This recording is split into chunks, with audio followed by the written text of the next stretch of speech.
Sa ngalan ng Ama at ng Anak at ng Espiritu Santo. Panginoon, isugo mo ang iyong espiritu at pagpanibaguhin mo ang muka ng aming mundo. Ang ebanghelyo sa araw na ito ay mula kay San Juan, Kabanata 5, talata 1 hanggang 16. Sa ebanghelyong ito, makikita natin na si Jesucristo ay nasa Jerusalem at siya ay pumunta malapit sa pintuan ng mga tupa at may malaking deposito ng tubig doon na may 5 portiko. Ang lugar na ito ay tinatawag sa Hebreyo na Bethsata. At nasa paligid nito ang maraming may sakit, mga bulag, mga pilay at mga paralitiko. Sapagkat naniniwala sila na kapag ang tubig ay gumalaw, ito ay ginalaw ng anghel.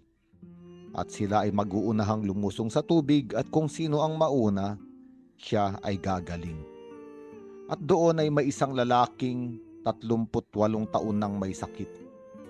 At nakita siya ni Jesus at alam niyang matagal nang may sakit ang lalaki. Kaya tinanong siya ni Jesus, gusto mo bang gumaling? At inihayag ng lalaki ang kanyang pagkaawa sa sarili. Sinabi niya, Ginoo, wala pong maglusong sa akin kapag gumalaw na ang tubig. Papunta pa lamang ako, may nauuna na sa akin. Ang ibig sabihin, ang lalaking ito ay walang lakas na bumangon, maglakad papunta sa tubig. At siya ay nakatali sa banig ng kanyang karamdaman. At doon ay 38 taon na naaawa sa sarili at naiinggit sa iba. Isang taong walang lakas tumayo sa kanyang mga paa. Kaya't sinabi sa kanya ni Jesus, tumayo ka, buhatin mo ang iyong higaan at lumakad ka. At noon din ay gumaling ang lalaki, binuhat ang kanyang higaan at lumakad. Isang napakagandang tagpo, isang mabuting balita para sa ating lahat. Sapagkat marami sa atin ang tinatalian ng kapangyarihan ng higaan.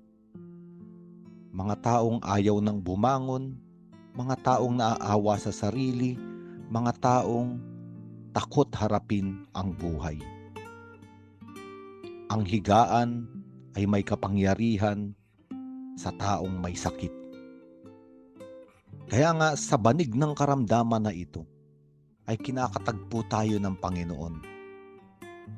Sa araw na ito, maaaring wala tayong pisikal na karamdaman, ngunit ang nagpapahiga at nagpapalugmok sa atin ay ang mga espiritual na sakit, mga karamdaman sa kaluluwa. At tinatanong tayo ng Panginoon, gusto mo bang gumaling?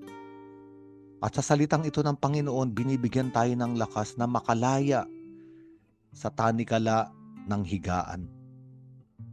At binibigyan tayo ng lakas at kapangyarihan na tayo ang bumuhat sa higaan sa halip na ang higaan ang may kapangyarihan sa atin. Kaya nga tayo ay ipinapabangon ng Panginoon. Tayo ay binibigyan ng lakas at tayo ay ipinapanauli sa pagharap sa buhay. Kaya nga noong muli silang magkita ni Jesus, sinabi ni Jesus sa kanya, magaling ka na ngayon, huwag ka nang gumawa ng kasalanan at baka masahol pa riyan ang mangyari sa iyo. At dito ay binigyan din ni Jesucristo na ang karamdaman ay hindi lamang karamdaman ng katawan, kung hindi sakit, karamdaman dahil sa kasalanan. Kaya nga, sinabi ni Jesucristo sa taong ito na magaling ka na ngayon. Na para bang sinasabi sa atin na ang unang kailangan gumaling upang makabangon ang bawat isa, ang tao mula sa kadena ng higaan, ay kapatawaran ng kasalanan. At ito rin naman ang misyon ng Panginoon sa pagdating niya sa sangkatauhan, sa pagdating niya sa sanlibutan, ay upang palayain ang tao sa tanikala at pagkaalipin sa kasalanan na nagdadala sa kamatayan. Isang taong nasa kasalanan, isang taong buhay ngunit walang buhay. At dito tayo pinapalaya ngayon at sinasabi sa ating, bumangon ka. Sa araw na ito, may lakas ka na, makalaya sa iyong higaan. Hindi ikaw ang dadalhin ng higaan, kung hindi ikaw ang bubuhat sa higaan. No, kaya nga makikita rin natin ang tagpong ito noong pasanin ni Jesucristo ang krus sa kanyang balikat. Ang krus ay higaan ng mga taong makasalanan. Doon kinokondena at doon pinaparusahan ng kamatayan ang may mga karumal-dumal na krimen at malalalim at kahindik-hindik na kasalanan. At sa krus na yun, maaring tayo ay nararapat ihiga. Doon tayo ipako. Ngunit ang krus na yun ay binigyan ng bagong liwanag at kahulugan ng Panginoon. Hindi na ang krus bilang pambayad sa kasalanan ang magpapalugmok sa atin.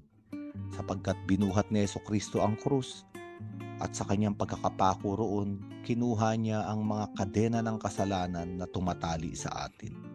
Kaya nga ngayong araw na ito, sinasabi ng Panginoon, magaling ka na, malaya ka na, pinalaya ka ng aking pag-ibig. Sa ngalan ng Ama at ng Anak at ng Espiritu Santo.